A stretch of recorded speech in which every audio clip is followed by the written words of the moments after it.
Assalamualaikum warahmatullahi wabarakatuh. Alhamdulillahi rabbil alamin. Nahmaduhu wa nasta'inuhu wa nastaghfiruh wa na'udzu billahi min shururi anfusina wa min sayyiati a'malina. May yahdihillahu fala mudilla lahu wa may yudlil fala hadiya lahu. Asyhadu an la ilaha illallah wahdahu la syarika lahu wa asyhadu anna Muhammadan abduhu wa rasuluh la nabiyya wa rasula ba'da. Jamaah yang dirahmati Allah Subhanahu wa taala, alhamdulillah rabbil alamin. Tak henti-hentinya kita bersyukur kepada Allah Subhanahu wa taala yang mana pada malam hari ini kita masih diberikan oleh Allah Subhanahu wa taala berbagai macam nikmatnya.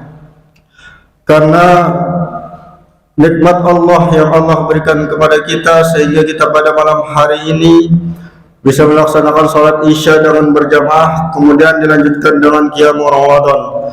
Alhamdulillah, nikmat tersebut patut kita syukuri. Karena mungkin ada beberapa dari saudara kita yang menginginkan seperti kita, yang memiliki keluangan waktu, memiliki kesehatan. Akan tetapi mungkin ada beberapa dari saudara kita yang masih terbaring di rumah sakit, atau malah mereka tidak mendapat hidayah dari Allah Subhanahu wa taala. Maka patut kita syukuri nikmat yang Allah berikan kepada kita. Kemudian selawat serta salam mudah-mudahan selalu tercurah kepada junjungan Nabi kita Nabi Muhammad sallallahu alaihi wasallam, yang mana Rasulullah adalah sebagai ayah bagi kita, Rasulullah sebagai pemimpin bagi kita, Rasulullah sebagai suri tauladan, yang mana perilaku baik yang kita lakukan pada saat ini dapat kita tarik benang merahnya kepada keteladanan Nabi Muhammad sallallahu alaihi wasallam. Mudah-mudahan salawat serta salam tersebut juga selalu tercurah kepada istri-istri beliau, para anak beliau, para sahabat, kerabat dan pengikut yang setia dengan sunnah beliau hingga akhir zaman.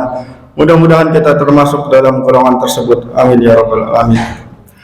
Bapak Ibu jamaah yang dirahmati Allah Subhanahu wa taala, mungkin pada malam hari ini ulun akan menyampaikan sebuah kisah, yang mana sebuah kisah ini akan merefleksikan kita pada zaman kita saat ini, yang mana kisah ini dapat menggambarkan keadaan pemuda serta pemudi kita pada saat ini.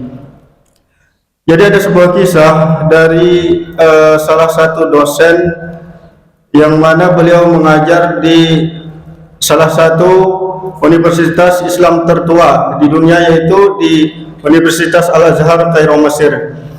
Syekh tersebut adalah bernama Syekh Muhammad Abduh.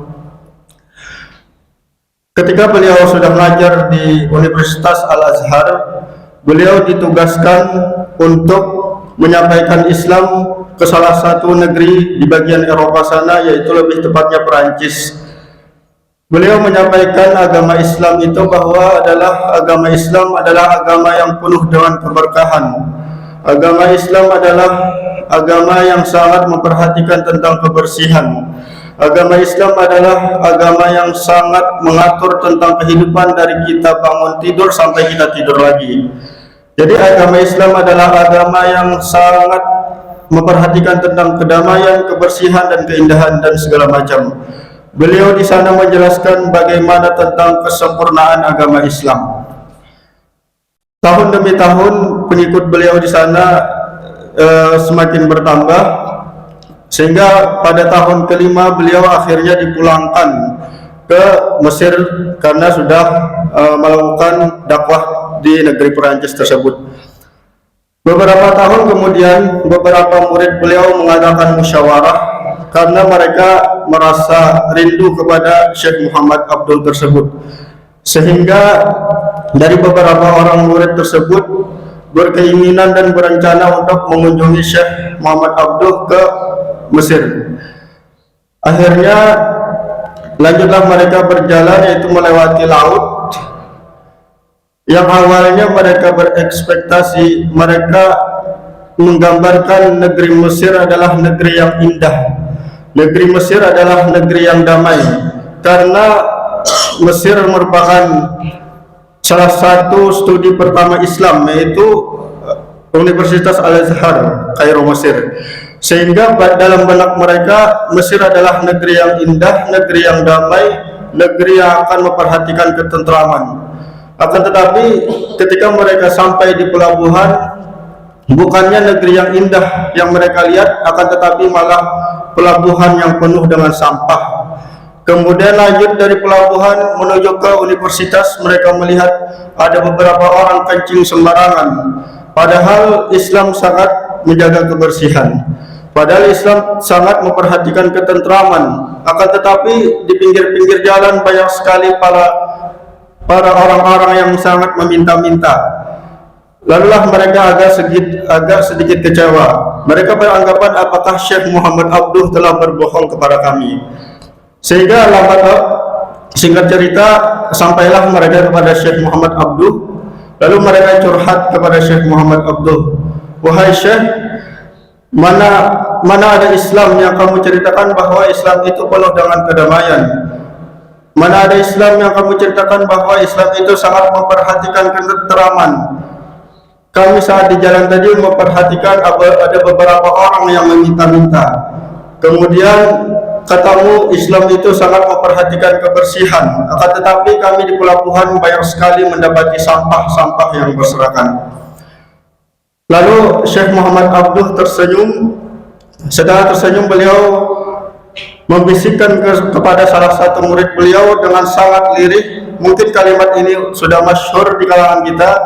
Kata beliau adalah, al-Islamu mahjubun bil muslimin.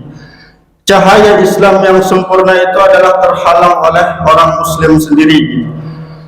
Bukan orang-orang Barat yang mengatakan kita radikal, bukan orang-orang Barat yang mengatakan kita liberal yang memusuhi Islam. Akan tetapi orang Islam tersebutlah yang menutup akan cahaya Islam. Sehingga beliau berkata, aku ke Barat, aku menemukan Islam tanpa Muslim. Akan tetapi ketika aku ke Timur, aku menemukan Muslim tanpa Islam. Sungguh ini adalah gambaran keadaan kita pada saat ini. Banyak orang yang mungkin mengaku beragama Islam, akan tetapi tidak mencerminkan bagaimana Islam tersebut.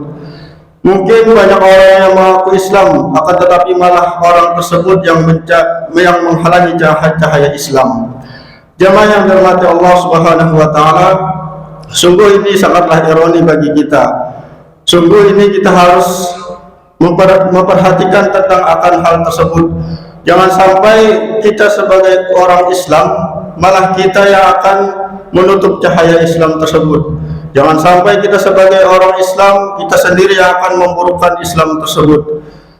Jamaah yang dirahmati Allah Subhanahu wa taala, misalnya saja tentang waktu, Allah Subhanahu wa taala sampai bersumpah, yaitu wal asr, demi masa, demi waktu. Akan tetapi kita lihat pada saat ini, ketika mana orang-orang Islam tersebut berjanji ketika dia datang jam 7, ternyata sekarang lebih lewat dari jam 7. Kalau kita bandingkan dengan negara-negara yang lain, misalnya negara-negara yang mungkin minoritas Islam, misalnya saja Jepang di sana. Ketika Jepang itu ketika orang janjian jam 7, mereka harus sudah ada jam 7. Gak ada yang telat-telat dan lambat-lambat gitu. Akan tetapi kita lihat sekarang ini malah kita yang sebagai mayoritas Islam lah yang malah mengubur atau menutup cahaya-cahaya Islam tersebut. Jamaah yang dirahmati Allah Subhanahu wa taala, mungkin singkat cerita ini mungkin bisa merefleksikan diri kita, bagaimana kita menggambarkan cahaya Islam kepada orang lain, bagaimana kita menerangkan cahaya Islam kepada orang lain. Jangan sampai kita sebagai orang Islam malah kita yang menutup kesempurnaan Islam tersebut. Jamaah yang dirahmati Allah Subhanahu wa taala, alhamdulillah kita pada malam hari ini telah masuki malam yang ke-27 Ramadan. Sebagaimana yang kita tahu bahwa di 10 malam terakhir di bulan Ramadan itu ada salah satu malam yang sangat mulia, yaitu malam Lailatul Qadar. Yang mana malam Lailatul Qadar tersebut lebih utama daripada 1000 bulan. Lailatul Qadar khairum min alfi syahr. yaitu malam Lailatul Qadar lebih baik dari 1000 bulan. Maka dengan itu jamaah sekalian yang dirahmati Allah Subhanahu wa taala, marilah kita manfaatkan di akhir-akhir bulan Ramadan kita pada tahun ini, dan semoga kita dapat memaksimalkan ibadah kita kepada Allah Subhanahu wa taala sehingga kita dapat menunjukkan bagaimana cahaya kesempurnaan Islam tersebut. Jamaah yang dirahmati Allah Subhanahu wa taala, hanya ini yang dapat saya sampaikan. Apabila terdapat kekhilafan atau kesalahan, mohon dimaafkan, dan apabila terdapat kebenaran itu datangnya dari Allah Subhanahu wa taala, karena kebenaran hanyalah milik Allah Subhanahu wa taala. Ulun akhiri, subhanakallahumma wa bihamdika asyhadu an la ilaha illa anta astaghfiruka wa atubu ilaik. Assalamualaikum warahmatullahi wabarakatuh.